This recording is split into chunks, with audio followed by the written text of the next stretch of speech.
Hello and welcome to episode 95 of Radio Gorepress. I'm your host this week, Phil. Is that our theme tune? You sounded really unsure about that. I'm your host this week, Phil. It's one of those weeks. Do you need where just reality is collapsing around me. Do you need name tags sewn into the back of your shirts? I think I do. I mean, maybe not on the back, because that would be pretty inconvenient to remind myself. I have to pull the collar up and look. Like so a name tag, like a my name is Phil name tag. It would have to be upside down, so when you look down, you'd be able to read it though. But I used to think it was really weird that names got put in like the back of shirts or the back of pants, because then how are you meant to see it? And then I was like, it is not for you. It is not for you to look at your own name. That is adorable. That's adorable. It's not all about you, Rosie. Jesus. So we are down Sarah this week, but with me, as you can hear, is Rosie. How are you doing this week? Buongiorno, lads. I'm all right. I'm okay. I'm pretty tired. Yeah. I think that's just a general state of malaise, to be honest. Pretty much. I mean, it's like December 2020. If there's any time to be tired, it's now. That blows my mind. Like, it is December. Mm-hmm. I have been in a pub precisely one time since my birthday. Once? Which was in February. Wow. That absolutely bakes my noodle. I can't express enough at this point how fucking depressed I am. No. It's going to be one of those episodes, guys. Strap yourselves in. No, it's fine. Everything's fine. I really fucking miss my mates. I just miss my mates so much. Like, I wouldn't say I'm a particularly, like, go out, be super extroverted all the time, but, like, the times that I would go out, sit in, like, an old man pub, sharing a bottle of wine with a couple of friends, like, I actually really clung to those as a social, like, thing that I enjoyed and I did, because, you know, we're at that age where, like, the days of house parties and stuff are very much over. Everyone's married with children or they're buying houses. Phil. Yeah, there's not really any scope for it anymore, I guess. Like, we're all too busy and too tired and our backs hurt and we don't want to. And I think more importantly, we can't. Well, no, but this is it. Like, the choice has been taken away now. Yeah. And it has been for almost a year. Mm-hmm. Like, yeah, it's crazy, isn't it? I find that difficult to reconcile. Yeah. Like, if I live to 100, then I've lost 1% of my life. Yeah, that's crazy. When you put it like that. Yeah, right? And I'm definitely not going to live to 100. So it's more than 1% of my life, which is even more depressing. So there you go, guys. Thanks for tuning into Radio Gorepress. We've all lost. Everything is awful. 1% of our lives.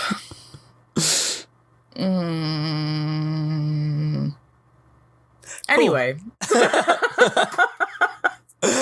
So, do you know what? No, actually, everything's fine. I'm having a pretty good time in lockdown. I've been getting loads of crafty stuff done. I've been, like, getting my art on. I've started my art classes again, albeit online, which I'm very excited about. That's very cool. I have been watching some things on a screen. Very unlikely. Interesting. I feel that's going to be topic for conversations come the minisode. Indeed. Exciting. And if you want to hear what they are, tune in. Go on to Patreon. How are you, Pip? Yeah, good. I am pretty chilly today. Chilly Pip. Chilly Pip. It's one of those days, it's just been miserable outside, and I think we've been frantically pumping the boiler for all it's worth at the moment, trying to keep warm. That sounds horrible.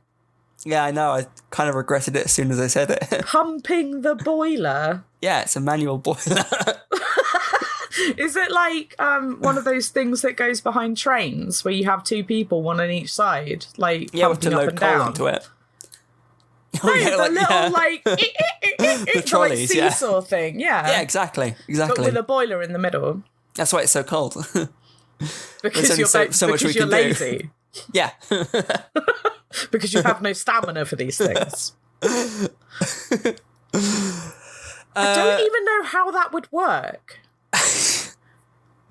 You'd be... Oh, see, in my mind, you're still, like, travelling along a track whilst you're doing it. Just getting further and further away from the bath. Each day you have to get, like, a boiler repairman in to reinstall the boiler. And like, right, turn the boiler on, pump, oh, fuck, it's gone again, hasn't it? Out of the wall. Like just like this boiler-shaped hole in the wall, like in like Looney Tunes comics, cartoons and stuff. How have we got to such a strange place already? My apologies. This is almost entirely my fault. 6 minutes in and we're already wrecking houses through pumping boilers down railroad tracks. Yeah, pumping boilers is your fault. Yes, I'm off the hook. Okay, so we have got an interesting choice this week. We had some feedback from you guys a little while ago saying that we should cover more films that we disagree about. So we took that on board, and we have chosen As Above, So Below this week. Phil has chosen As Above, So Below. I floated the idea. You're not allowed to say that, Phil. That's blue sky thinking talk. Floated the idea. You're going to be talking about synergy next. Oh, God. Shoot me. I suggested it. Talking about a deep dive. That's fair. Very, very, very fair. So this is a film that has mixed opinions, certainly on Reddit. Every so often I'll come across a thread where people have really enjoyed it, really hated it. So it seems like it's a pretty consistent attitude that it's a bit of a Marmite film. It's very divisive, for sure, yeah. I mean, there are some people who think that it's criminally underrated. And I really want them to cite their sources for that, but... yeah. So is it a film that you had watched before? Yes. Okay. Yeah. It's actually a film that I've seen more than once before. Interesting. One of a few films. And I don't know why. So, like, how do you remember thinking about it? Did you enjoy it when you watched it previously, or have you always just hated it? Right, for a start, you're putting words into my mouth. Have I always just hated it? I don't hate it. Have you been mad about it? So I find it problematic for a few reasons. The first time that I watched it, I remember sort of enjoying it. Yeah, sort of enjoying it. There were some interesting jump scares. I say interesting, I mean like they made me jump. They worked. Good jump scares, and my overarching feeling about it was that the first half was okay, vaguely interesting, and the second half was utter fucking nonsense. And that held up to the second view as well. Third view, which is this time around, having done my reading up and noticing a lot more about what I was watching as well, I now am of the opinion that the first half of the film is fluff and nonsense.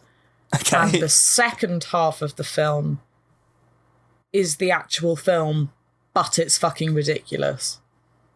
Okay. That's quite an interesting journey you've gone on. Yeah, it was a roller coaster, I'm not going to lie. The main problem that I've had with this film throughout every single time of watching, and the main problem I've had with As Above, So Below, is that as good as the acting is, I don't have a problem with the acting at all, necessarily. I don't think it's Oscar worthy, but I don't think it's bad. I wasn't cringed out by it at all. Mm-hmm. But I just found it incredibly difficult / nigh on impossible every time to give a fuck about any of the characters. That's fair. They don't give you a huge amount to go on. It's meant to be a journey of redemption, and this idea of like retribution and traveling through the belly of hell to repent your sins and come out a better person. Like, that's great, but if you don't give a fuck about the people who are in the film and you actually don't find out what they're repenting for until the very end, what's the point? That's fair. A rebuttal, Philip? Well, before we do, I think I should probably go through a synopsis first for anyone who hasn't seen it. Archaeologist Scarlett Marlowe, which, by the way, is a ridiculous name. Her real name is Perdita. That is also a ridiculous name. Scarlett Marlowe has devoted her whole life to finding one of history's greatest treasures, Flamel's Philosopher's Stone. According to legend, the artifact can grant eternal life and turn any metal into gold. When she learns that the stone is hidden underground in the catacombs of Paris, she assembles a crew to guide and document her historic mission. As they begin their descent, the team members have no way of knowing that they are entering their own personal hell. So that's basically the plot. That's all the cards are on the table. There's nothing really that the film does that is, there's no twists or anything. That's the plot, right? It is not what a twist.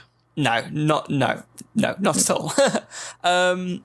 So this film, I would be interested to hear what Sarah thinks, because I know she is. She's not this film's greatest fan. No, as far as I can work out, she fucking hates it. Yes, and was very cross about having to watch it again.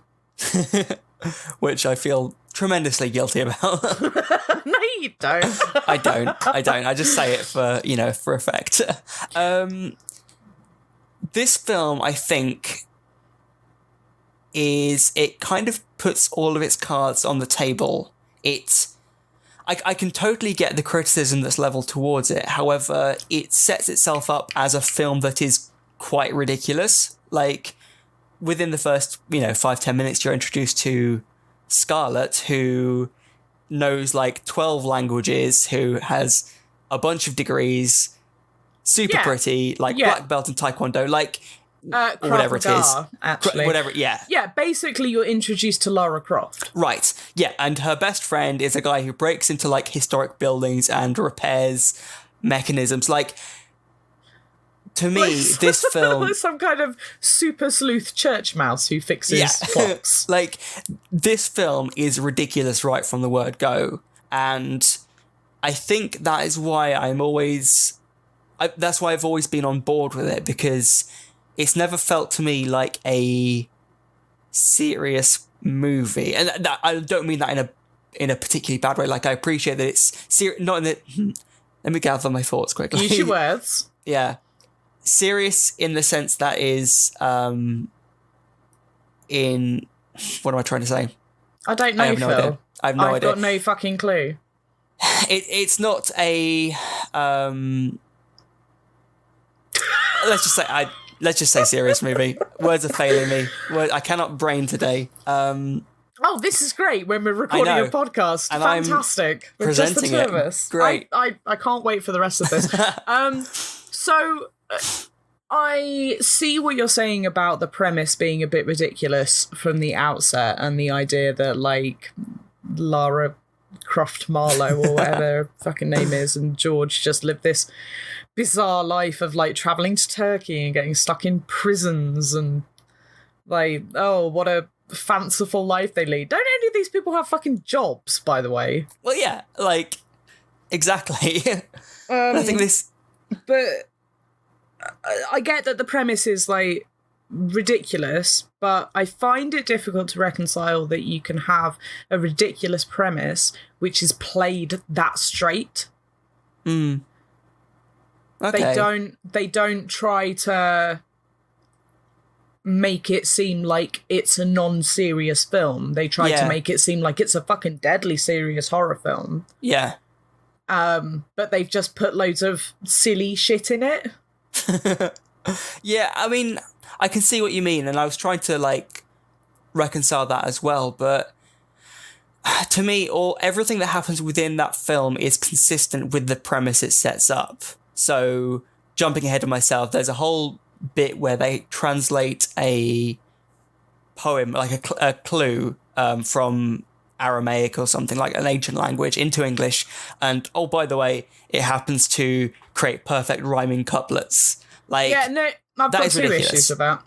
That's silly, because there's no way it would translate as a rhyme into English anyway. Exactly, but to me that doesn't like contravene the reality this film is set in a way, which sounds... No, I get that that's silly, but I would credit that as having some artistic license. Like, yeah, the problems I have with getting George involved to translate the Aramaic of what's written on the rose key is that the rose key is literally a Rosetta Stone. If she can speak two dead languages, chances are that one of them's going to be Greek or Latin, and they're both on that stone. So why the fuck can't she translate it herself?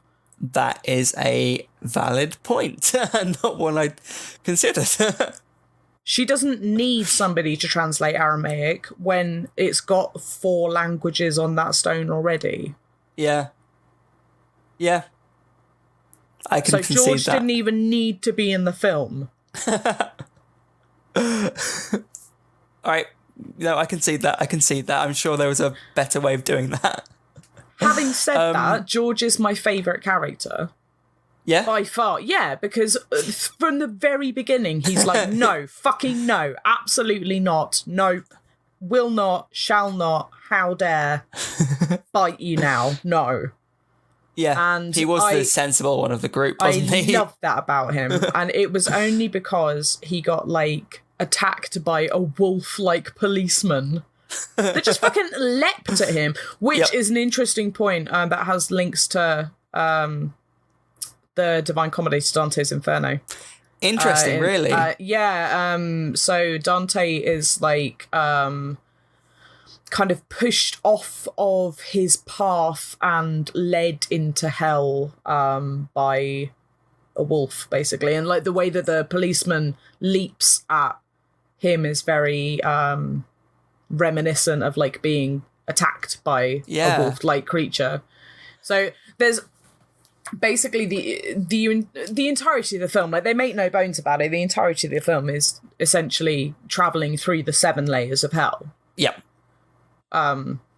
Obviously, and on specific levels, specific things happen which link to what layer of hell they're at. So like when they're at the 4th layer, Susie is brutally murdered by La Taupe, and the 4th layer of hell is violence. Mm-hmm.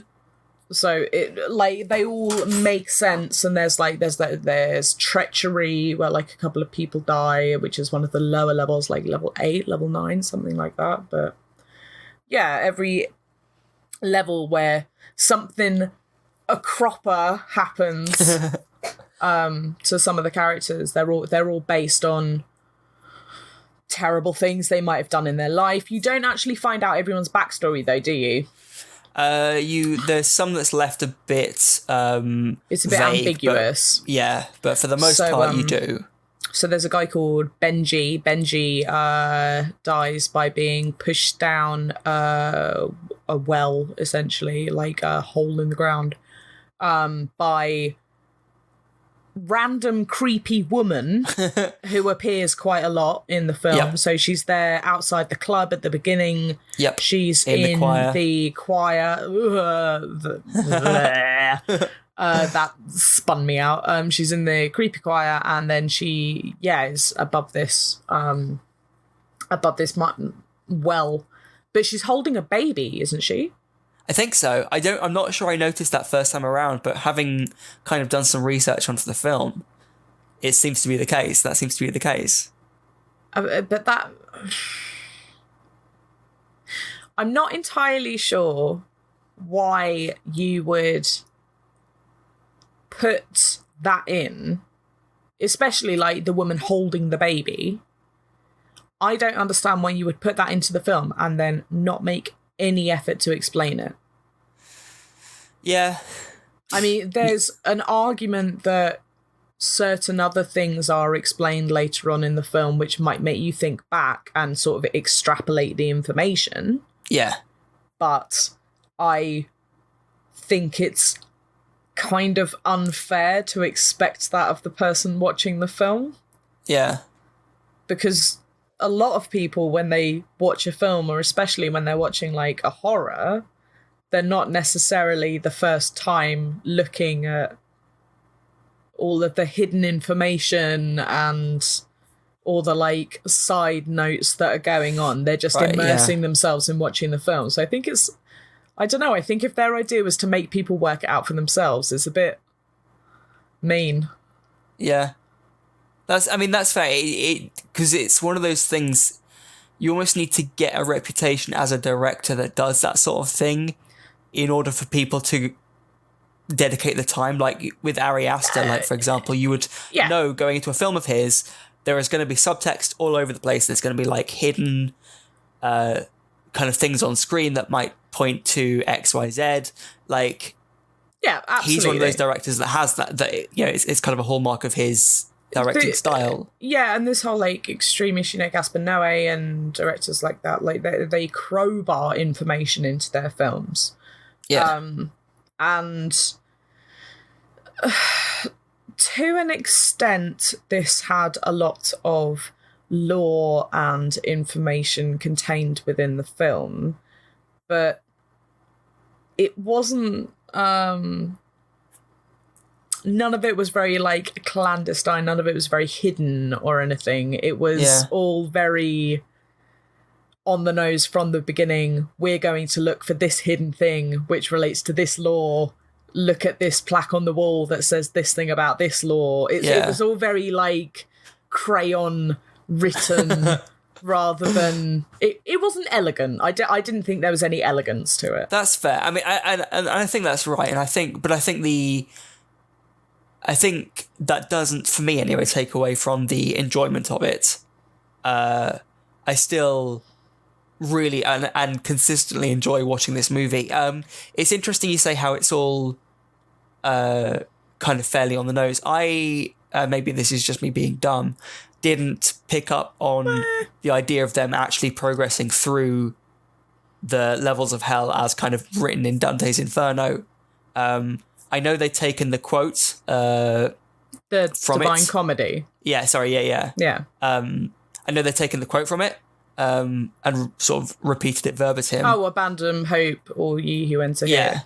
And I think, don't they mention crawling on their bellies? Isn't that from the Divine Comedy? Maybe. I think that might actually be more biblical. Could be. Can't remember, honestly. Yeah. Either way, what I will say is that in the film, Scarlet refers to abandon hope, all ye who enter here, as being from a different thing.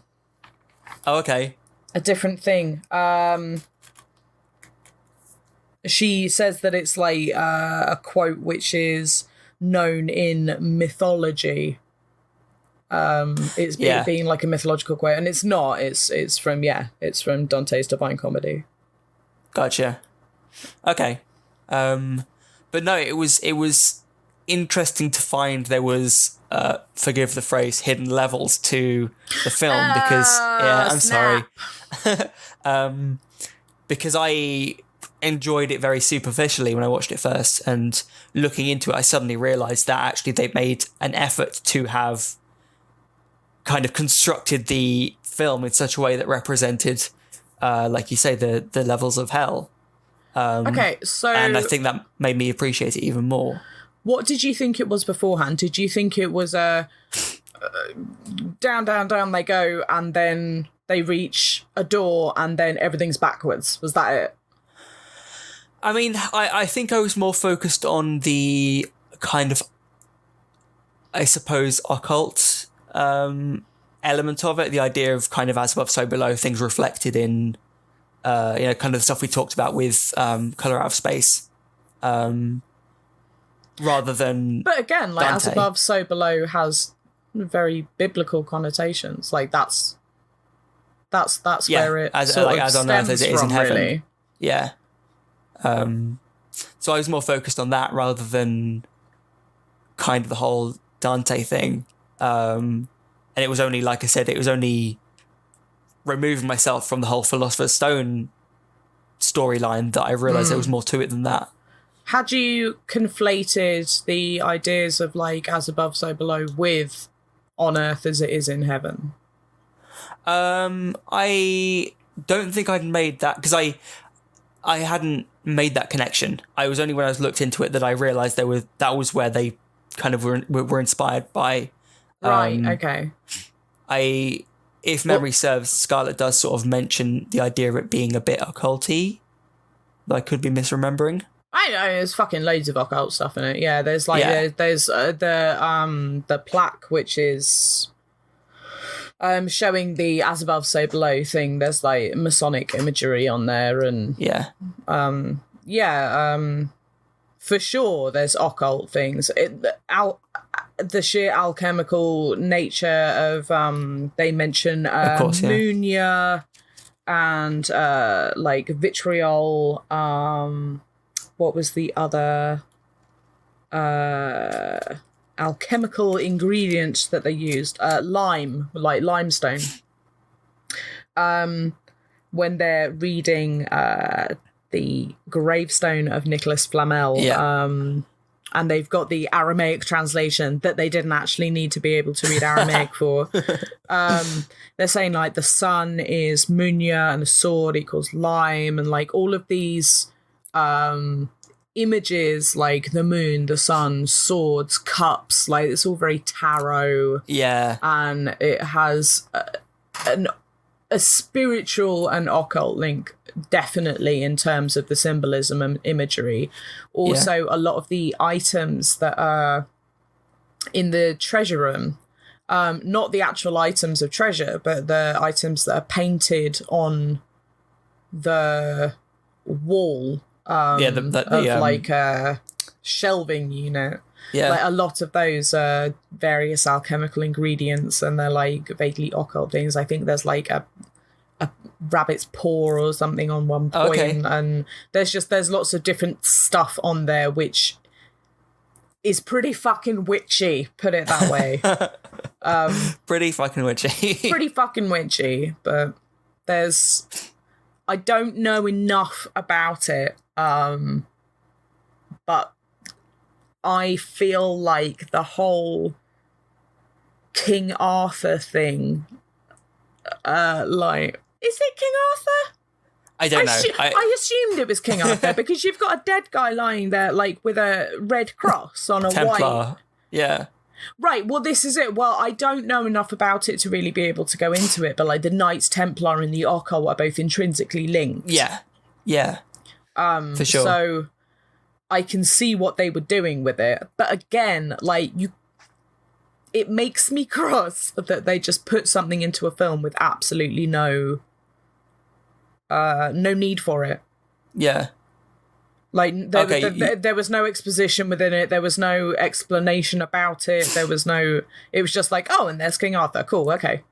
Yeah. Like, if I watch a film, I either know that it's intensely cerebral when I watch it, so I'm tuned into that, or I'm watching it to enjoy it, and I don't want to have to work out what the fuck's going on because you're leaving me little tasters. Yeah.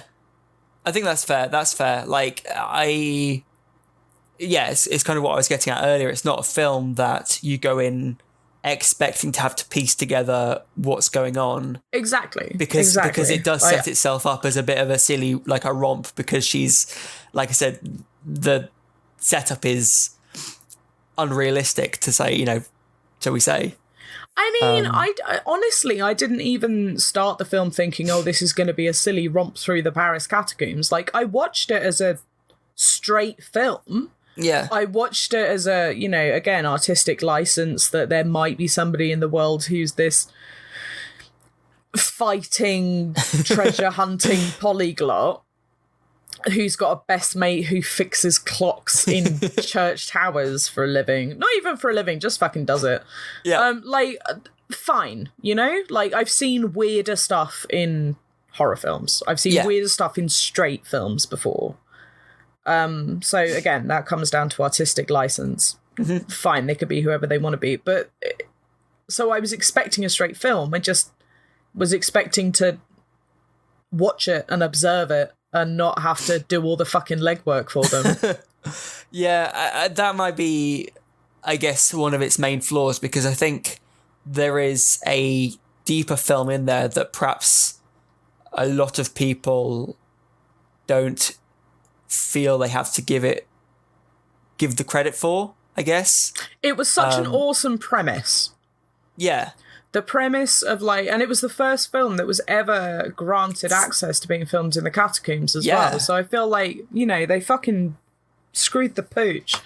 The premise of somebody fulfilling their father's work aside, really, but the premise of people going into the catacombs in order to find this thing and going through these levels of torture and retribution and regret and repentance, and then coming out as better people the other side, and coming out as arguably happier people the other side.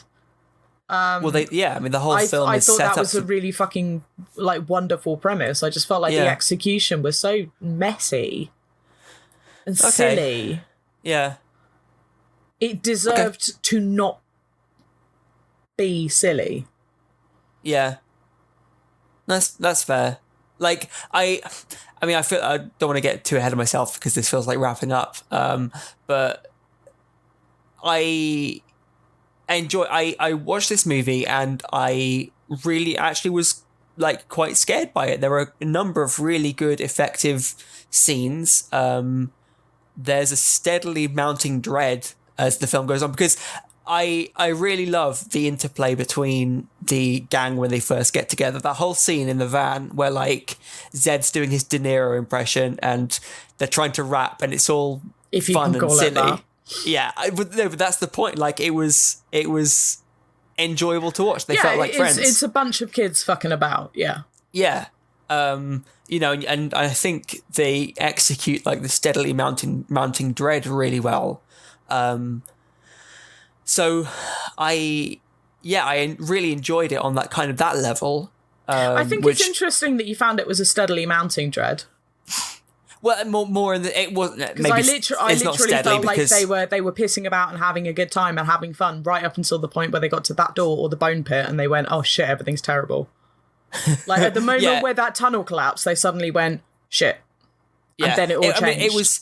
It was wrong, perhaps the wrong wording from me, but it ramps it up. It's not 0 to 100. There is a kind of a flow of that tension throughout the film. Okay. But yeah, so I really enjoyed it from that level. There's some really effective scenes in there, but then going back and finding out that there is a subtext to it made me enjoy it and appreciate even more, I think. I don't think there's a subtext to it. Okay, maybe bad, but the idea of them going through, again, hadn't twigged on the whole divine comedy thing. That was something that I had to read about, and again, maybe it was me being dumb, but all right. So being blunt about it, how much do you know about the Divine Comedy? Have you read the Divine Comedy? No. That's probably why you didn't clock it then. You can't notice something if you don't know about it. I mean, I'm aware of there being levels significance. of hell. Yeah, and the idea of each kind of level being filled with things that reflect whatever kind of sin it refers to. And so like you can clock it from the second level, because the second level is, I want to say, lust or greed, but it's the second level in the Divine Comedy is a swirling vortex, and it's deafeningly loud. Yeah. And is like horrific to behold and to hear. And there's the passage that they walk through, or like the area that they walk through, where there's just this abominable noise. And it's all muffled. Like they go into the area and everything becomes muffled. And then there's like the water stream along the bottom, isn't it? And then there's like this incredibly loud and painful noise for them. And I think at that point you can at least start to get my chair. You can at least start to get the idea that like, oh, okay, I'm working this out now. And then by the time you get to, I guess, level 4, like the violence bit where Susie gets sort of murdered, you're like, oh, okay, all right, I get this. Definitely, I know what this is about now. Yeah. I've clocked this, but I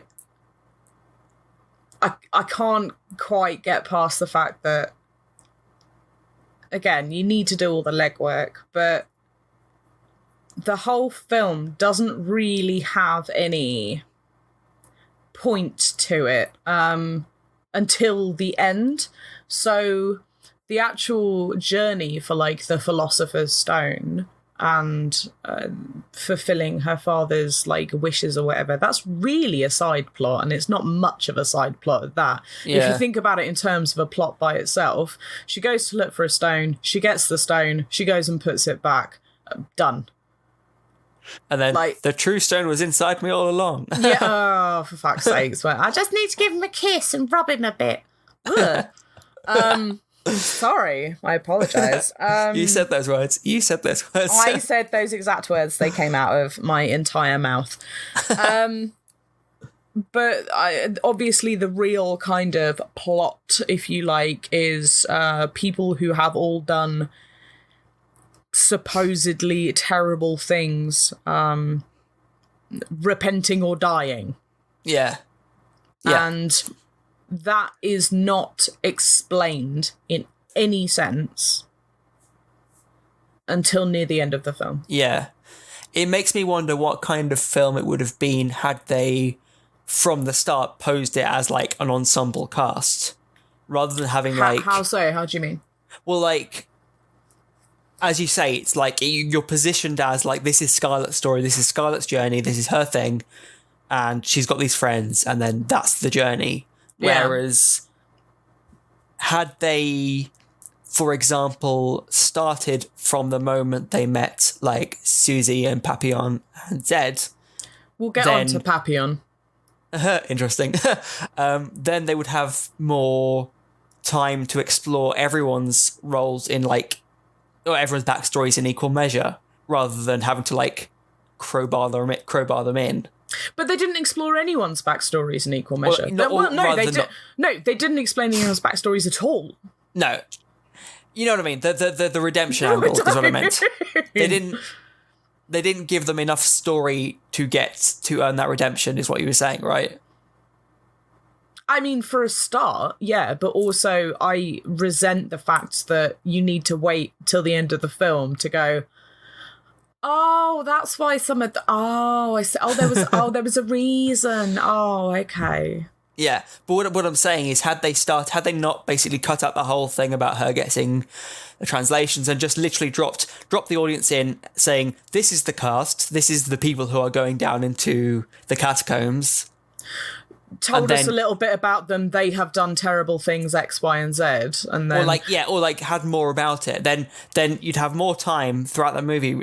As soon as you cut out that first quarter of an hour, half an hour, whatever it is, then you've got more time to spend exploring each character, which then makes each sort of redemption angle more earned, I suppose, because then you've had that chance to get to know the characters and understand there's perhaps bad history for them. You know, they've all got history. Yes, but I think it was a point that was being made when they made the film.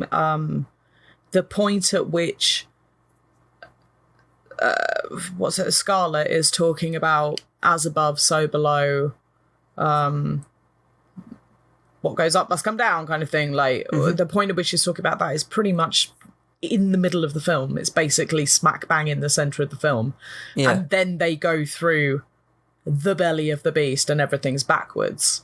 So I think it was like a very conscious decision on the point of the filmmakers to have storyline, middle of the film where they reach that tablet and then everything goes to shit halfway through. So you're going down and then you're coming back up again the other side. Yeah, and I can understand that, and that totally fits the idea of like there being like a dual aspect to everything. Because if you're having the film split down the middle like in that way, then yes, of course, there's going to be. I guess my point is, as I'm kind of being contradictory here, because as much as I would like some kind of exposition, as much as I would like some kind of any character development, I feel like that would be at the cost of the choice to make the film in the structure that it was in. I'm not necessarily saying that's a bad thing, because I mean, yeah, very clever, well done, man. Like, you made it halfway one way and then halfway the other. Brilliant. Do you want a fucking medal? I can see what you mean, but I think there's ways around that. Because with more time spent with the characters prior to them finding the stone, they just need to pad out that kind of section where they enter the catacombs, really. If they did decide to take that angle of like cutting out the whole intro where George repairs the clock and all sorts. This is George. Yeah, but they have to, don't they? Because they have to introduce us to George, because George speaks Aramaic. Not that he fucking needs to. I'm not letting that go, Phil. No. I understand. Like, I can totally get it. But like that. But then, if you start the film off as an ensemble piece where here is your cast of characters, then there's no need to have backstory about why George joined or why. Like, you've got two people who have the same goal. There's one filming them with like the camera guy, and then there's the three. The camera guy. I mean, that's what Benji was, right? His name's Benji. And then you've got the three kind of explorers who are taking them down there. Like, there's no need to explain how they met or why they met or what. This is kind of my point. There didn't even need to be like a group of seasoned French catacomb explorers. Like, there could have just been people that they knew already.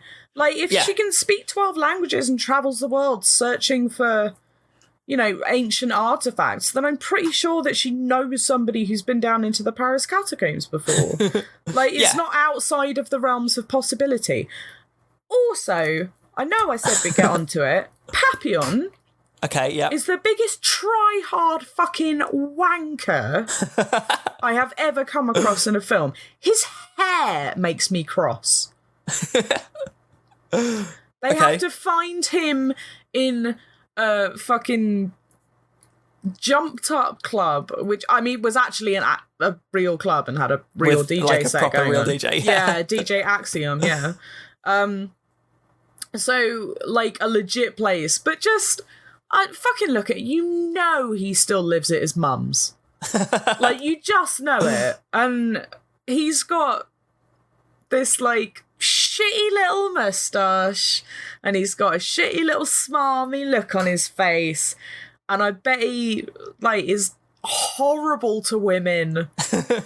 And he's how old is he meant to be in this film? Because there's no way that character is anything above 23.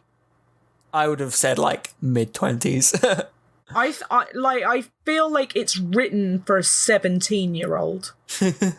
Like, all he does when he's been to his club and he's smoked his fancy French cigarettes is go home, wank into a mason jar, and cry.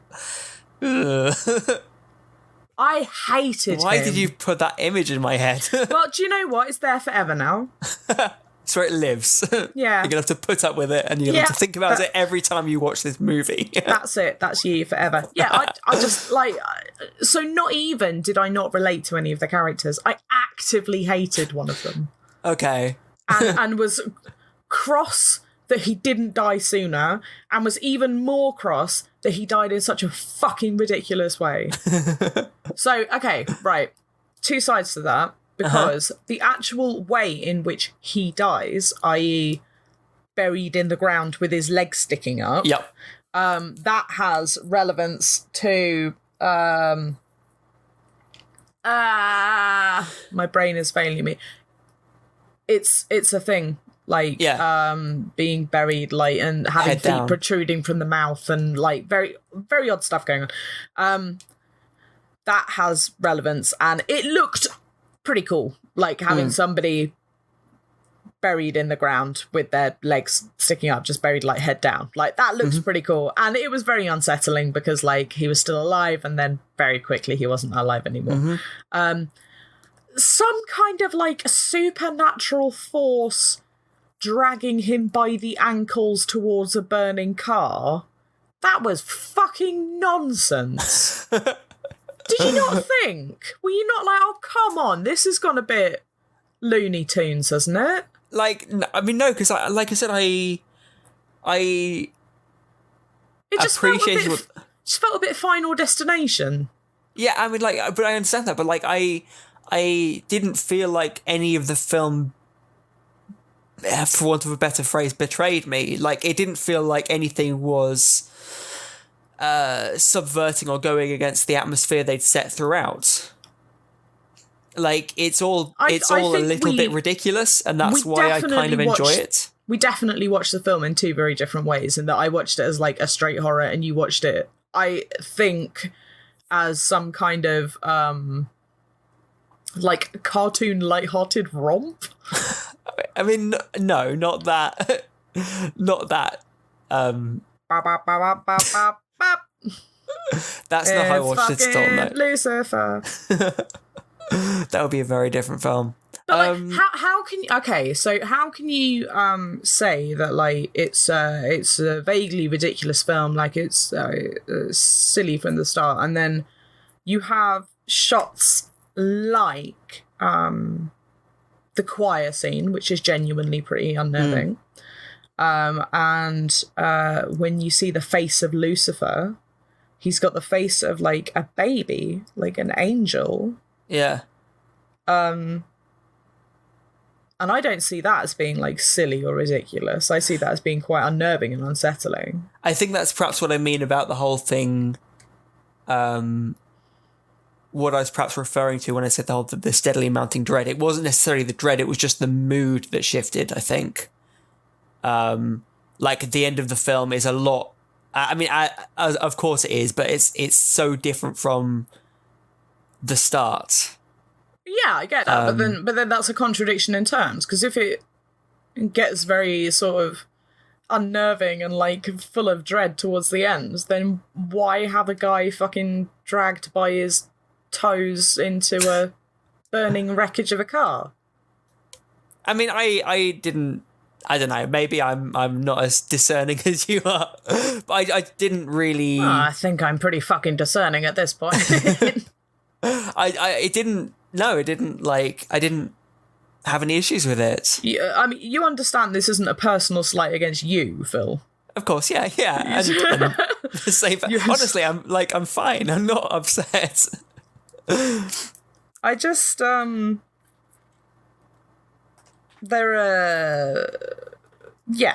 I said at the beginning, I find it problematic. I don't think it's easy to inject humour and dread into the same film.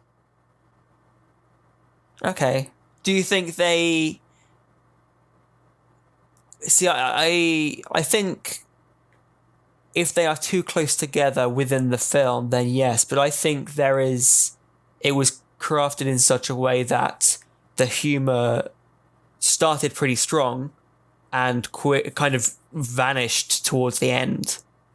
I mean, do you think that is still an issue? Do you think that doesn't work? Or But it didn't vanish because Papillon dying is right at the end of the film. if you choose to believe that's if you thought that was comedic, yes. I didn't think it was comedic. I thought it was ridiculous. Okay. I don't actually think there's humour within the film at all. Okay. I didn't. There wasn't a part that I was like, "That's funny. That's funny." Okay. Maybe comedy was the wrong word to use. It was. I liked the way, like I said before, I liked the way the group was introduced. I really enjoyed that whole dynamic in the van, where they were a bit jovial and lighthearted. Right. That endeared me to the group, and there's still elements of that running through. However, when things start kicking off, that marks the point in which that kind of atmosphere changes, and I was on board with the way they did that. It didn't feel like it was... it didn't feel like there was whiplash or anything when they were suddenly changing moods abruptly to and from lighthearted and serious. Well, no, like, I appreciate it. It didn't feel like there was whiplash from that, but that's mainly because the variables within the film changed, so it made sense for their moods to change at the same time. Yeah, so when you say that it's impossible to kind of mix humour with dread. That's not what I said. What did you say? Sorry, I said it wasn't. I said it wasn't easy to. Okay. Do you think that was? I misremembered. Do you think that was? Did you say you don't think it was done well then in the film? No, I don't. Okay. No, I don't. I think it was either unnecessary or it was too muddy. Okay. The film feels very muddy. It feels like they are trying to do a lot of clever things at once and not really hitting the mark on any of them. Okay. Like, there are, from the beginning, there are jump scares. All the way to the end, there are silly moments, and there is some genuine fear and unsettling parts within the film, which I think they do really well. That's the point that's to its credit. When they manage to make it unnerving, when they manage to make it scary, it's pretty fucking scary. Yeah, yeah. But that's hampered by the fact that they jut that up against ridiculous things. Yeah. Things that not even that don't make any sense, but just are totally unnecessary. Like, they would have done better either having like a much shorter film or having the same length film but cutting out all the nonsense and doing more of what they were good at. Yeah. I think that's valid. I guess we have obviously we have different opinions. To me, I was, once the kind of scary stuff started happening, and like I said, there are some really unsettling scenes in there. There's a lot of tension. I was on my edge of my seat a couple of times the first time I watched that movie. They put me in a different mindset. I wasn't quite as ready to notice the more ridiculous things because I was kind of engaged with the horror, I suppose. Yeah, I can appreciate that. But I can totally see... Pardon? I said I can appreciate that. Yeah, and I can totally appreciate that it pulled you out of it because, like, if you think about it, it's kind of removed from the film, then, yeah, it is ridiculous. For example, the Papillon being pulled away by whatever. It's just it felt like it should have a noise behind it. You say that, but that's funnily enough, that's how I felt about Hereditary. And it's weird because What, the bit at the end up to the treehouse? When she's when she slides up in the treehouse, in my head there was a slide whistle going on. Like, I mean, I know, and that's hereditary. Like, this is, I guess it goes to show that you've watched too many cartoons. Probably. but no, just how different you can view kind of a moment in a film, I suppose. So your takeaway from this is that different people have different opinions. Yeah. No, but Excellent I watched Hereditary. We talked about it, and I said that, and I think I ruined that moment for you guys. One of my many times I've ruined moments. Yeah, absolutely, forever. Yeah. But that's but then I didn't have that with As Above, So Below in the same way that you did. I mean, I guess all that tells you is that you are not the classiest of men. I mean, was I ever? Was that ever like? Probably not. Denied. No. So, I mean, I guess have you got any things you'd like to talk about? Have I got any things I'd like to talk about? Well, I have talked about how I fucking hate Papillon. In great depth. The mole is an interesting character. I don't think they did enough with him. Yeah. So the La Taupe, the mole, seems to be in some kind of limbo. So he seems to be in like some kind of purgatory where he didn't necessarily do anything wrong, but he's trapped within this, like belly of the catacombs. Like he's trapped within it. And I thought his character was really interesting. I thought that annoyingly they barely fucking developed it. Yeah. Again, like it's not news anymore. But for example, the fact that his eyes have become so darkened because he's in the dark all the time, and he can move like superhuman speeds. Yeah. He can move frighteningly fast. And one person goes, "Oh, how did he move that fast?" And then it is never spoken about again. Yeah. Why not? What the fuck's that about? You can't just say that and then go, "Oh, but that's just how it is. He's a super fast man now." Yeah. That's valid. Shrug. It's a fair. I mean, I appreciate that other things to worry about, though. But yes, that is valid. No, I don't mean like the characters not saying, "Oh, by the way, the mole, why are you so quick?" Like, it felt like they, like, what's his name? John Dowdle.